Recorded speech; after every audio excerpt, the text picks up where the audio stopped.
Good morning. Welcome to the reading, Chapter 1 of Naked Soul.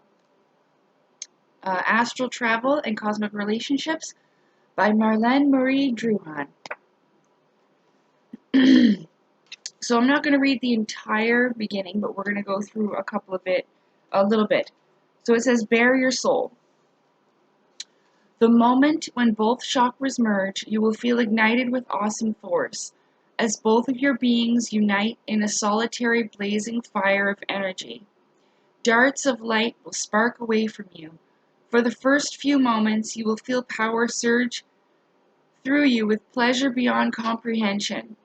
And then all within a breath, you will find that your consciousness is completely drawn inward.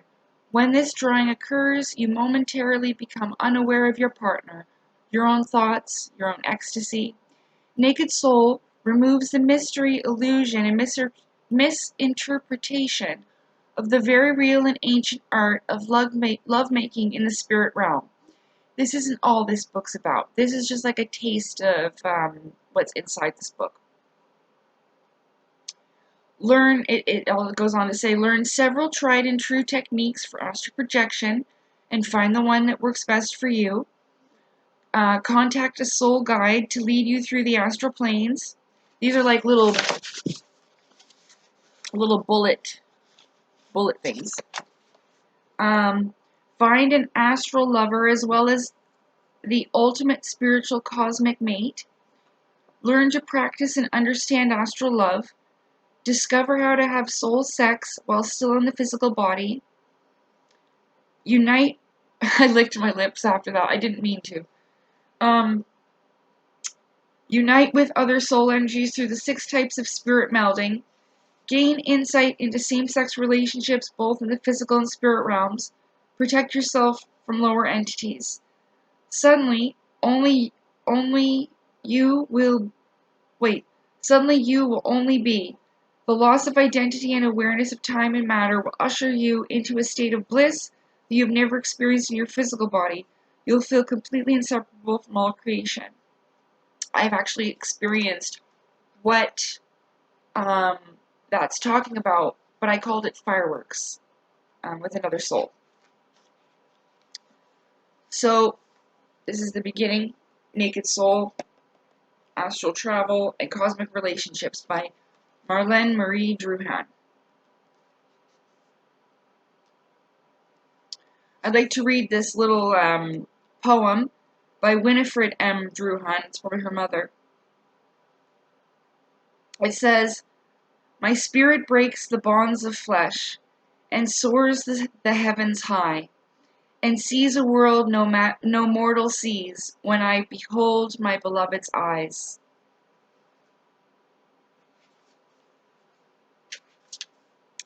This is the introduction. This is important. The American Heritage Dictionary on my desk defines the word soul as the animating and vital principle often conceived as an immaterial entity that survives death. If we look at this definition purely through intellectual eyes, we are given the impression that the soul is unseen, unheard, and unfelt, therefore in the category of all fanciful facts that can only be useful to poets and visionaries. Yet even before there was what we could call language, there was a universal belief in the human soul. There is not a single known religion, ancient or modern, that does not take into account this very essence of an individual. For something that cannot be perceived with the 5 physical senses, it certainly has been an unavoidable object of wonder, religious debate, and hope since time began. As invisible and vital as the air we breathe, the soul, by definition, gives life to the flesh. Throughout the ancient world, the soul received as much attention, validation, and reference as the body itself.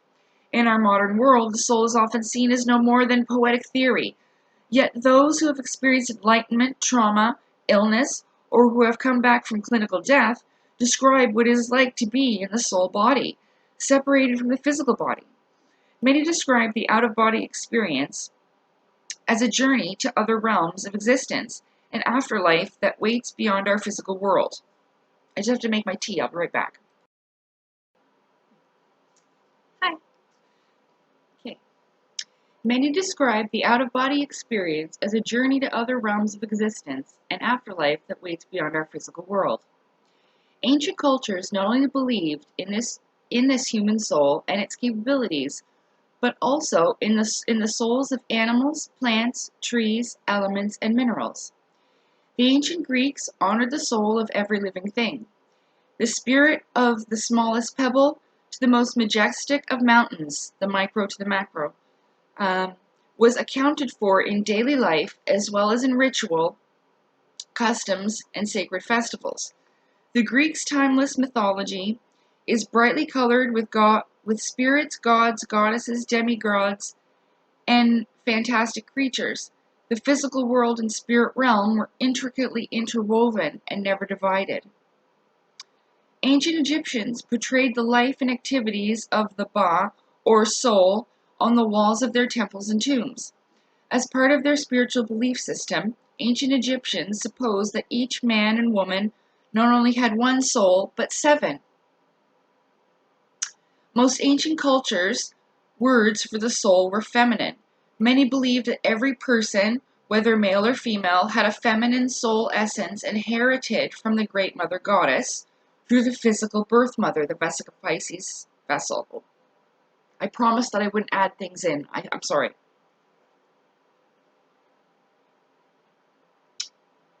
Through the physical birth mother. Vedic India, on the other hand, believed that a person's primary soul was derived from the male father principle, while lesser soul qualities, including name, heart, and mind, were inherited from the mother. Due to this theory, it was customary for Brahmin fathers to breathe upon a newborn 3 times to deposit the soul into the infant's body. Cultures varied in their beliefs of where the soul actually resided within the physical body. Many thought its dwelling place was in the liver area, while others believed it to dwell within the heart. Patriarchal believers claimed that the souls of all offspring existed solely in the testicles. Astral projection, the separation of soul consciousness from the physical body, was perhaps most validated and valued by tribal cultures. The shaman or medicine man ingested peyote and other hallucinogens prior to a ceremony to prompt the spirit from the body during trance states. Through projection of soul and consciousness, the shaman interacted with spirits and brought healing back to the tribe. The ancient Chinese believed astral projection through deep meditation. Eastern seekers accomplished it through the path and practice of yoga, but were discouraged because astral projection is considered to be one of the many siddhis, or obstacles to true and total enlightenment. Other siddhis include all psychic, paranormal, and supernatural phenomena. The Sufis, Islamic mystics, induced consciousness expansion and ecstatic states with dancing, spinning, and writing sacred poetry. Medieval witches or Wiccans prepared flying ointments composed of mystical, hallucinogenic, and often toxic herbs that were rubbed into the skin to provoke or stimulate astral projection. Pause. On a side note, do you remember like the Oracle of Delphi? Usually she would be put up on a seat above a pit. Sometimes it would be volcanic smokes that have toxins in them, and it would get her all messed up. A really good example of what I'm trying to explain is if you've seen in the movie 300, when he goes to see the Oracle and she's doing all of well, she's high as heck, okay? And that's a lot of what they did. They would get them high on different types of, like they said, hallucinogens and different drugs, yeah? And this would help connect them with the spirit realm and be able to channel and speak with the gods. That's what a flying ointment is. Astral project, the flying of the soul, yeah? Right. The skin.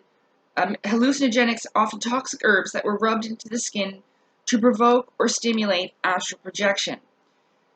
Through the projected human soul is most often, though the projected human soul is most often invisible to the physical eye, it is sometimes seen by the living as if it is the actual person, like a ghost. The human double or specter of a living person that is seen still lingers in our cultural language in terms such as the German doppelganger, double walker, the English-Irish fetch, F-E-T-C-H, and the Swedish Vardoger. Within superstitious and occult beliefs, seeing someone's double is a portent of the seer's own death, so by seeing a vision of your own death. English poet Percy Shelley, there's a middle name I can't say, saw his own double not long before his tragic drowning at age 30.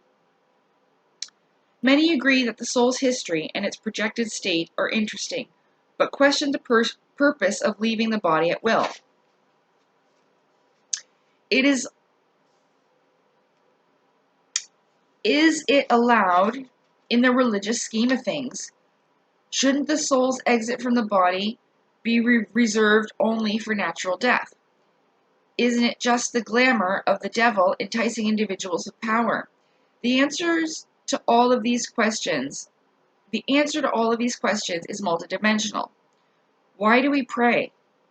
We pray to build a link between ourselves and deity. The same for astral projection. Why do we meditate, contemplate, visualize, or study religion and spirituality? We do these things to better understand our true selves and to lead happier, more meaningful lives. It's the same for astral projection. Why do we seek knowledge of science, medicine, astronomy, or physics? We strive to learn these subjects to discover and comprehend the unknown. The same for astral projection. In short, astral projection is a tool to unearth the greater unknown portion of ourselves and all that exists. Is it a power snag on the way to enlightenment? Yes, if a person only pursues the art to have egotistic or psychic power over others. Is it okay to experiment to see what happens? Yes, provided the person knows the facts and all possible dangers of occult curiosity. Is it used as an escape from real life?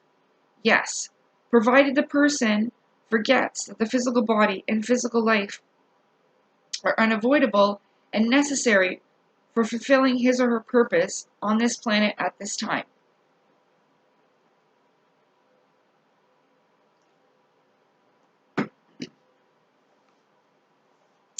Astral projection and soul travel are as natural to our spiritual selves as breathing is to our physical selves.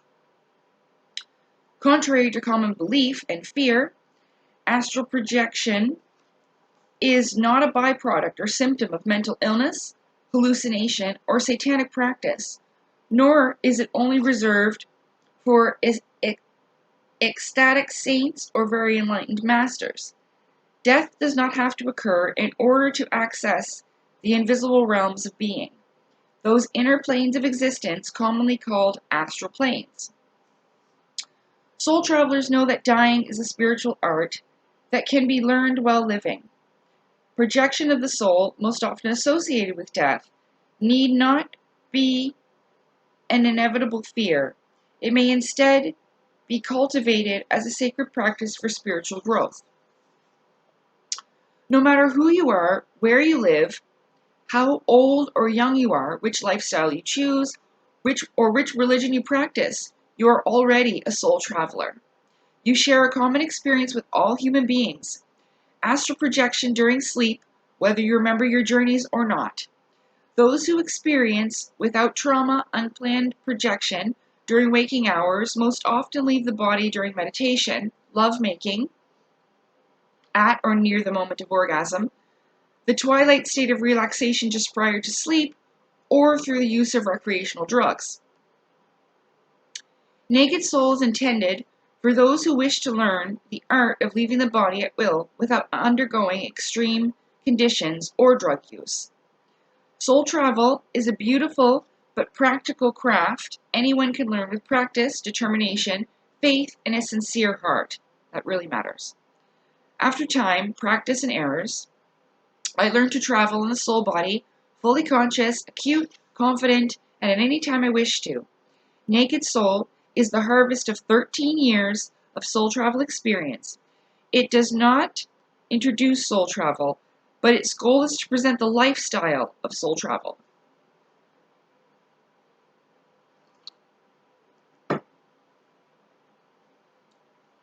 No matter if you tried to astral project a million times, and have not succeeded, or if you already are a soul traveler, I invite you along the journey of this book.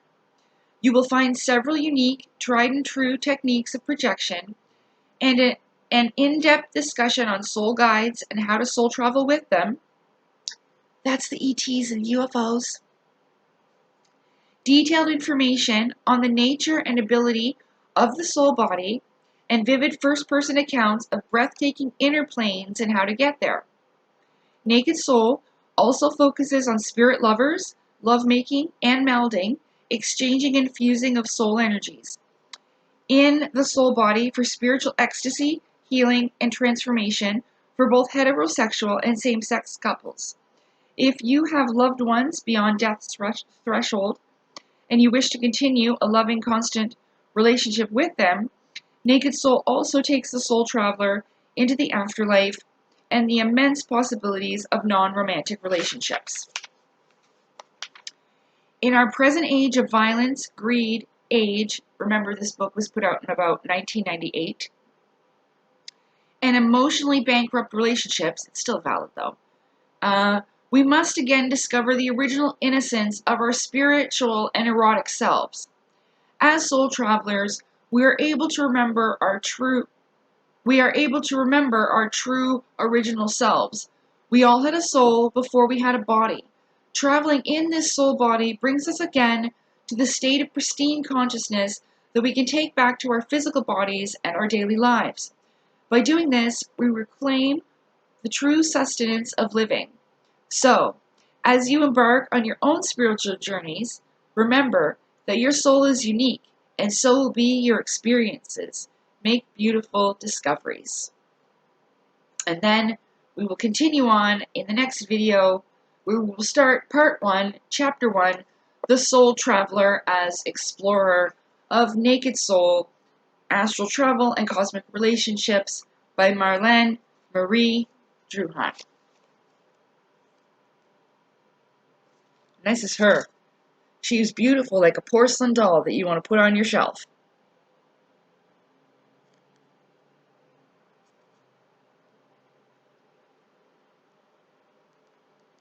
Okay, see you next time.